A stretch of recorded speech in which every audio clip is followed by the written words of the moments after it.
Hello everyone, welcome to जेनिक। तो dear students, जितने भी आईटीआई और टीजी मतलब जो भी टीजी2 का प्रिपरेशन करते हैं, जैसे यूपीपीसीएल टीजी2, राजस्थान हेल्पर जो है उसका टेक्निकल हेल्पर है, ठीक है ना। तो वो सब जो प्रिपरेशन करते हैं तो वो जनरली आप देखे होंगे जूनियर एग्जीक्यूटिव का भी जो एग्जाम हुआ था डीएफसीसीएल का, उसमें आपका कंट्रोल सिस्टम का 11 नंबर का क्वेश्चन आया था। देख सकते हैं आप लोग, 11 नंबर क्वेश्चन से आया था कि बहुत हाई वेटेज था उसका, उस पे जूनियर एग्जीक्यूटिव में उसका हाई वेटेज आया था कंट्रोल सिस्टम का 11 मार्क्स का, ठीक है। तो यहां पे आप लोग का जो एक चैनल है हमारा जेनिक, जो कि स्पेशली फॉर द आईटीआई जो स्टूडेंट्स के बैकग्राउंड के हैं उनके लिए हमारा चैनल है जेनिक आईटीआई, है कि नहीं। जेनिक आईटीआई चैनल जो बना हुआ है, सभी लोग उसको सबसे पहले तो सब्सक्राइब कर लीजिए, जितने लोग भी सब्सक्राइब कर लीजिए। जेनिक ITI/TG2 बचा है, ठीक है, TG2 लिखा होगा, उसको आप लोग सब्सक्राइब कर लीजिए, ठीक है। तो उस वीडियोस में आप लोग का एक प्रॉपरली हम लोग का कंट्रोल सिस्टम 2 बजे से स्टार्ट होने वाला, डेली 2 बजे, दोपहर 2 बजे आप लोग का कंट्रोल सिस्टम का वीडियोस जो होंगे अपलोड मिलेंगे आपको, ठीक है।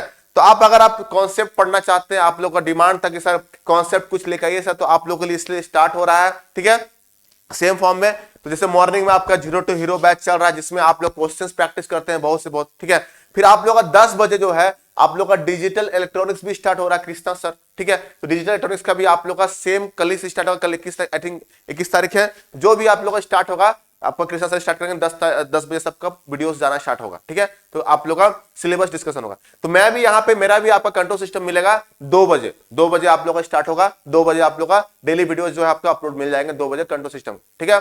और शाम को जो चलती है आपको समस्या समाधान बैच जो है, ठीक है, तो उसमें आप लोग का अभी चल ही रहा है बेसिक इलेक्ट्रॉनिक्स, ठीक है, बाय शिवम सर, समझा कि नहीं। तो यहाँ पे आप लोग का कंट्रोल सिस्टम अब स्टार्ट होने वाला है। तो कंट्रोल सिस्टम में यहाँ पे आपका मैं यहाँ पे एक्चुअली आप लोग के लिए सिलेबस डिस्कस करूंगा, क्या क्या वहां पे हम लोग सिलेबस देखने वाले हैं, ठीक है। तो रहा बात सिलेबस का, तो सिलेबस यहाँ पे अगर बात करूं तो देखिए ध्यान सुनेगा, सिलेबस की बात करूं यहाँ पे तो देखिए इस पे देखिए कंट्रोल सिस्टम सिलेबस बहुत ज्यादा है, टोटली 10 चैप्टर है आपका, ठीक है। अब यहाँ पे जूनियर एग्जीक्यूटिव आप एक रेफरेंस ले लो, जूनियर एग्जीक्यूटिव देखे होंगे पेपर जो आया था आईटीआई वाला, उसमें भरे थे फॉर्म, ठीक है। तो उसमें 11 मार्क्स के क्वेश्चन आए थे और उसमें लगभग 6-7 चैप्टर को वो टच कर दिया था। उसमें क्वेश्चन जो आए थे उसमें 5-7 चैप्टर का टच कर दिया था, ठीक है। तो कंट्रोल सिस्टम में 10 चैप्टर है, तो मैं तो पढ़ाऊंगा आपको 10 चैप्टर ही पूरा पढ़ाऊंगा, ठीक है। अब आपको उसमें बता दूंगा कौन कौन इंपॉर्टेंट है आपके लिए चैप्टर्स, ठीक है। आपको वीडियोस जो मिलेंगे वो आपको 10 चैप्टर का मिलेंगे, लेकिन जो इंपॉर्टेंट है वो आपको मैं बता दूंगा इस सिलेबस में ही, ठीक है। तो पहला चैप्टर जो है आपका बेसिक्स ऑफ कंट्रोल सिस्टम, पहला चैप्टर जो आपको मिलेगा वो है आपका बेसिक्स ऑफ कंट्रोल सिस्टम, ठीक है। तो पहली बात है कि बहुत लोग कंट्रोल सिस्टम के बारे में जानते नहीं है, तो उसमें क्या क्या बेसिक्स चीजें यहां पे हम लोग जानेंगे, पहले वो समझना बहुत जरूरी है कि बेसिक्स क्या क्या, बेसिक्स हर चीज का बेसिक जानना बहुत जरूरी है, ठीक है। तो कंट्रोल सिस्टम का बेसिक में यहां पर जैसे कि open loop, close loop control system क्या होता है, ओपन लूप कंट्रोल सिस्टम क्या होता है, कंट्रोल सिस्टम किसको बोलते हैं, सिस्टम किसको बोलते हैं, ये सब हम लोग जानेंगे यहाँ पे, ठीक है। लाप्लास ट्रांसफॉर्म कैसे निकालते हैं, ठीक है, लाप्लास ट्रांसफॉर्म सिग्नल का कैसा होता है, सब चीज हम लोग यहाँ पे देखने वाले हैं, ठीक है। साथ ही साथ आपका ट्रांसफर फंक्शन किसको बोलते हैं, ट्रांसफर फंक्शन कैसे निकालते हैं किसी सिस्टम का, वो हम लोग यहाँ पे देखने वाले हैं बेसिक्स ऑफ कंट्रोल सिस्टम, ठीक है। तो बहुत से टॉपिक्स हैं जो आपको धीरे धीरे वीडियोस अपलोड होगी, सारा बेसिक्स आपको धीरे धीरे क्लियर होगा। बस सीरियसली आप लोग देखिए और वीडियोस को भी आप लोग शेयर कीजिएगा, चैनल को भी शेयर कीजिए, सब्सक्राइब कर दीजिए, जो भी न्यू रहेंगे सब्सक्राइब कर दीजिएगा, ठीक है। तो पहला चैप्टर जो होगा हमारा बेसिक्स ऑफ कंट्रोल सिस्टम। अब इसके अंदर बता दिया आपको टॉपिक्स क्या क्या होंगे, आपके टाइप्स ऑफ कंट्रोल सिस्टम, जिसमें आपका open loop control system, close loop control system, system किसको बोलते हैं, साथ साथ लाप्लास ट्रांसफॉर्म देखेंगे किसी सिग्नल्स का, ठीक है। उसके बाद आपका ट्रांसफर फंक्शन किसी सिस्टम कैसे निकालते हैं ये सब देखेंगे, सेंसिटिविटी देखेंगे यहाँ पे, ठीक है, और एनालॉजी सिस्टम देखेंगे, मैकेनिकल सिस्टम को कैसे इलेक्ट्रिकल सिस्टम में हम लोग कन्वर्ट करते हैं। आई होप क्लियर हो होगा आपको बेसिक्स ऑफ कंट्रोल सिस्टम में, ठीक है। सेकेंड जो चैप्टर आता है यहाँ पे वो आता है आपका ब्लॉक डायग्राम स्लैश एसएफजी एंड एसएफजी, ठीक है, ब्लॉक डायग्राम एंड एसएफजी, ठीक है, सिग्नल फ्लो ग्राफ। एसएफजी का फुल फॉर्म क्या होता है, सिग्नल फ्लो ग्राफ। अब ब्लॉक डायग्राम मतलब कि एक बड़ा सिस्टम होता है, कोई भी सिस्टम होता है, सिस्टम उसको हम लोग क्या करते हैं, उसके ब्लॉक अलग अलग ब्लॉक से रिप्रेजेंट कर देते हैं, controller, processor, feedback, output, input, तो उसको वो बोलते हैं हम लोग क्या, ब्लॉक डायग्राम। इनपुट जो दिए तो इनपुट का जो पूरा थ्रू आउट प्रोसेस होता है, ठीक है, इनपुट दिए किसी सिस्टम मशीन के अंदर क्या करते हैं आप लोग, इनपुट देते हैं ना हम इनपुट, तो एक आउटपुट देता है, ठीक है। अब अंदर क्या क्या प्रोसेस हुआ उसको हम लोग अलग अलग ब्लॉक से दिखाते हैं कि सिग्नल कैसे कैसे सिग्नल जो होते हैं, जो इनपुट सिग्नल दिया आप वो कैसे मूव करता है अलग अलग ब्लॉक्स में, सब हमको प्रॉपर्ली आप लोगों को दिखाया जाएगा उसमें, ठीक है। तो ये आपको था ब्लॉक डायग्राम। एंड सेम आपको पढ़ेंगे सिग्नल फ्लो ग्राफ, ये भी हम लोग यहाँ पे देखने वाले सेकंड चैप्टर में हम लोग देखने वाले, ठीक है। और थर्ड चैप्टर की बात करें, थर्ड चैप्टर यहाँ पे है time domain analysis. Time domain analysis. अब इसमें क्या है आपका, इसमें क्या है एक्चुअली, हम लोग देखिए आपका सिस्टम जो है आपका फर्स्ट ऑर्डर सिस्टम है। फर्स्ट ऑर्डर सिस्टम बोलते हैं मतलब आपका एक पोल होता है एग्जिस्ट, ठीक है, एक पोल एग्जिस्ट, सब पता चल जाएगा आपको, बस ध्यान से देखिएगा लेक्चर, ठीक है। तो टाइम डोमेन एनालिसिस मतलब क्या होगा आपको, जो आपका रेस्पॉन्स मतलब क्या होगा, आउटपुट को हम लोग टाइम के फंक्शन में देखेंगे। हम अगर हम यहाँ पे इनपुट दे रहे हैं, सपोज इनपुट देंगे, रैंप इनपुट देंगे, स्टेप इनपुट देंगे, इंपल्स इनपुट देंगे, ठीक है, स्टेप इनपुट देंगे, इंपल्स इनपुट देंगे, तो हमारा आउटपुट कैसा मिल रहा है ये हम लोग देखेंगे, कैसा उसका रेस्पॉन्स मिल रहा है, आउटपुट जो टाइम का फंक्शन है वो कैसा मिल रहा है, वो हम लोग देखेंगे यहाँ पे टाइम डोमेन एनालिसिस में। इसमें हम देखेंगे टाइम डोमेन पैरामीटर्स भी देखेंगे।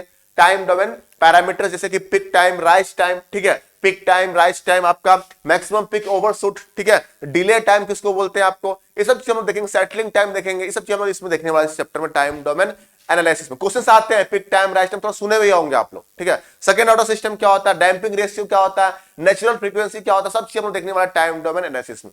साथ में इसमें स्टेडी स्टेट एरर भी हम लोग कवर करेंगे। स्टेडी स्टेट एरर, इसमें क्या करेंगे हम लोग, स्टेडी स्टेट एरर को भी कवर करने वाला है, स्टेडी स्टेट एरर, ठीक है, इसको भी हम लोग यहाँ पे कवर करेंगे, ध्यान सुनिएगा। स्टेडी स्टेट एरर को भी हम लोग यहाँ पे कवर करने वाले हैं, ठीक है। तो ये भी आपको ध्यान रखिएगा सभी लोग, ठीक है। तो ये 3 चैप्टर हो गया आपका, ठीक है। चैप्टर्स बड़े बड़े हैं, तो ये सब इंपॉर्टेंट चैप्टर है आप लोगों के लिए, ये बेसिक्स जो है आपके, ये सब इंपॉर्टेंट चैप्टर जो आपको बताया जा रहा है, इंपॉर्टेंट चैप्टर है। 4th नंबर का आया वो है आपका stability, RH stability, Routh Hurwitz stability criteria, मतलब किसी सिस्टम का अगर आपको स्टेबिलिटी फाइंड करना है, ठीक है, तो राउथ हर्विज से आप इजीली वहां पे फाइंड कर सकते हैं कि सिस्टम स्टेबल है कि नहीं है। सिंपली बाय कैसे, इसमें राउट टेबल बनाना पड़ता है, राउट टेबल बनाना पड़ता है, सीखेंगे प्रॉपर्ली इसमें, ठीक है। राउट टेबल बनाइए और उसमें देखना पड़ता है कि पहले जो कॉलम होते हैं, कॉलम में साइन चेंजेस देखते हैं और उसके अकॉर्डिंग पता लग जाता है कि सिस्टम स्टेबल है या आपका अनस्टेबल है। क्लियर यहां तक, तो ये आपको ध्यान रखना, ये आपका क्या है, chapter number 4 Routh Hurwitz stability criteria, ठीक है, ध्यान रखिएगा। इससे सिस्टम का स्टेबिलिटी पर पता कर सकते हैं हम लोग यहाँ पे।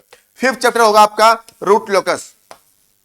रूट लोकस यहाँ पे आपका क्या है, ये सब आपका क्या है, रूट लोकस आपका देखिए, रूट लोकस भी एक टेक्निक है सिस्टम का स्टेबिलिटी को फाइंड करने का, ठीक है। ये एक्चुअली रूट लोकस क्या है, एक प्लॉट है, प्लॉटिंग करते हैं, यहां से आपका प्लॉटिंग स्टार्ट होता है, प्लॉट करते हैं, अपलोड प्लॉट कर दिखाते हैं, यहाँ पे ग्राफ दिखाते हैं, इस टाइप का बनता है आपका, देखिए प्लॉटिंग ऐसे रूट लोकस ऐसे बनता है, ऐसे बनेगा आपका, इस टाइप का थोड़ा सा ध्यान होगा आप लोगों को, इस टाइप का बनता है रूट लोकस, ठीक है। अब ये रूट लोकस क्या है आपका, मूवमेंट, पोल का मूवमेंट्स को बताता है, पोल्स का मूवमेंट को बताता है ये रूट लोकस, ठीक है। तो यहाँ पे कौन सा पोल्स का, क्लोज लूप पोल्स का मूवमेंट को बताता है रूट लोकस, ठीक है।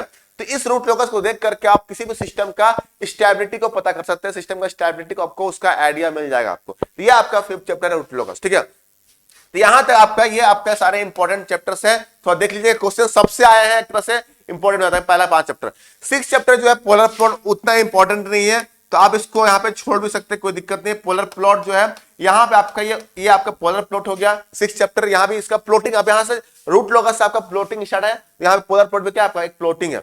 7th जो आपका है नाइक्विस्ट प्लॉट, 7th क्या आपका नाइक्विस्ट प्लॉट, 7th जो है आपका नाइक्विस्ट प्लॉट, आपका नाइक्विस्ट प्लॉट है, ठीक है। और 8 जो है आपका बोडे प्लॉट, ये तीनों आपका क्या है चैप्टर है, और ये सब छोटे छोटे चैप्टर है, बड़े बड़े चैप्टर नहीं, छोटे छोटे 6, 7, डरना नहीं कि सर 10 चैप्टर है यहाँ पे, लेकिन आपको यार सब छोटे छोटे चैप्टर 6, 7, 8 जो है आपका वेरी वेरी स्मॉल चैप्टर सब है, ठीक है। तो ये सब क्या चैप्टर, ये आपको उतना इंपॉर्टेंट चैप्टर्स नहीं है, उतना इंपॉर्टेंट चैप्टर्स है नहीं है, ठीक है। ध्यान रखिएगा चैप्टर 5 तो ध्यान से पढ़िएगा, ये सब उतना छोड़ भी चले जाए आपको। ये आपका इसको बोलते क्या, फ्रीक्वेंसी डोमेन इसमें आता है, ये सब फ्रीक्वेंसी डोमेन है, ठीक है। और ऊपर जो रूट लोकस RH जो है सब टाइम डोमेन में आता है, टाइम डोमेन में, टाइम को वहां पर टाइम वेरी होता है, ठीक है। यहाँ पे आपका ये क्या है आपका फ्रीक्वेंसी डोमेन, ठीक है, मतलब इसमें ओमेगा होता है, ओमेगा जो है एंगुलर फ्रीक्वेंसी, इसको यहाँ पे हम लोग वेरी कराते हैं, ठीक है, इसको क्या करते हैं हम लोग वेरी कराते हैं। तो आपका जो polar plot, Nyquist plot and Bode plot जो है आपका, ये सब क्या होता है आपका फ्रीक्वेंसी डोमेन में आता है, फ्रीक्वेंसी डोमेन ओमेगा, इसको हम लोग वेरी कराते हैं। और अगर चैप्टर 9 की बात करें, चैप्टर 9 की बात करें, 9 चैप्टर जो है आपका यहाँ पे, 9 चैप्टर जो है आपका यहाँ पे क्या होगा आपका, वो आपका steady state analysis, state space analysis, समझ आया कि नहीं।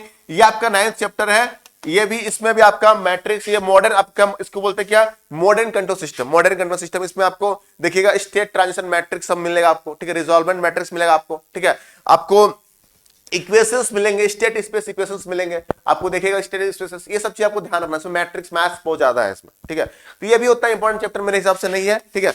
लेकिन जो 10th चैप्टर है आपका, तो स्टार्टिंग के जो 5 चैप्टर और लास्ट चैप्टर जो है 10th चैप्टर आप लोगों के लिए बहुत काफी इंपॉर्टेंट होगा। लेकिन ये चैप्टर आपको बस नॉलेज के लिए पढ़ना चाहते हो पढ़ सकते हैं, 6, 7, 8, 9, 8, 9, ठीक है। और जो लेकिन 10th चैप्टर जो है कंट्रोलर एंड कंपनसेटर्स, ये आपके लिए काफी इंपॉर्टेंट है। कंट्रोलर्स एंड कंपनसेटर्स जो है आपका, ये आपके लिए काफी इंपॉर्टेंट होगा आपके लिए, इसको आप लोग बिल्कुल ना छोड़ें, इसको आप लोग पढ़ेंगे, ठीक है। कंट्रोलर एंड कंपनसेटर्स जो है आपका, ये काफी आपके लिए इंपॉर्टेंट है, ठीक है, ध्यान रखिए इस चीज को प्रॉपर्ली, ठीक है। तो आपके लिए 1 to 5 चैप्टर्स इंपॉर्टेंट और chapter number 10 controller and compensator. तो इतना आई थिंक ये आपका पूरा कंट्रोल सिस्टम को कवर करने के लिए इतना चैप्टर्स जो है काफी है। मैं इसको 10 चैप्टर्स में डिवाइड किया कंट्रोल सिस्टम को। तो आप चैप्टर जो है छोटे छोटे हैं, स्टार्टिंग जो चैप्टर थोड़ा सा बड़े हैं, लेकिन 6, 7, 8, 10 सबसे छोटे छोटे चैप्टर्स हैं, ठीक है। तो आप लोग बिल्कुल घबराना नहीं है, आप लोग बस मस्ती से एंजॉय कीजिए। आप लोग का लेक्चर जाना स्टार्ट हो जाएगा 21, कल 21 तारीख है, तो 21 तारीख से आप लोग का लेक्चर जो है जाना स्टार्ट हो जाएगा। कल से कल आप लोग का सिलेबस डिस्कशन होगा, 10 बजे आप लोग का जाना स्टार्ट होगा, 10 बजे आपका डिजिटल इलेक्ट्रॉनिक्स और 2 बजे आपका कंट्रोल सिस्टम जाएगा, ठीक है। तो सभी लोग मस्त से एंजॉय कीजिए और सेशन को मतलब वीडियोस को शेयर भी कीजिए, लाइक भी कीजिएगा, ठीक है ना। और चैनल जो लोग नए होंगे अब उसके अपने फ्रेंड्स को जोड़िए, बोलिए सब्सक्राइब करें चैनल को, आप उन्हीं लोगों के लिए हेल्पफुल होगा, क्योंकि आप ही लोग का डिमांड पे तो हम लोग चैनल स्टार्ट किए, ताकि आप लोग जो आईटीआई बच्चे हम लोग से छूटे हुए थे, डिप्लोमा बीटेक वाला तो हमारा से कनेक्टेड है, डिप्लोमा बीटेक वाला हम लोग से कनेक्टेड है, लेकिन आईटीआई वाले जो है आप लोग, वो लोग छूटे हुए थे, तो उन लोगों के लिए ही चैनल को स्टार्ट किया गया। अब आप लोग का थोड़ा रेस्पॉन्सिबिलिटी बनता है कि थोड़ा सा उसको आगे लेके जाइए, थोड़ा सा चैनल को शेयर कीजिए, सब्सक्राइब भी करवाइए, ठीक है। तो चलिए फिर मिलते हैं वीडियो से, आप लोग एंजॉय कीजिए लेक्चर्स को, ओके, फिर थैंक यू एवरीवन।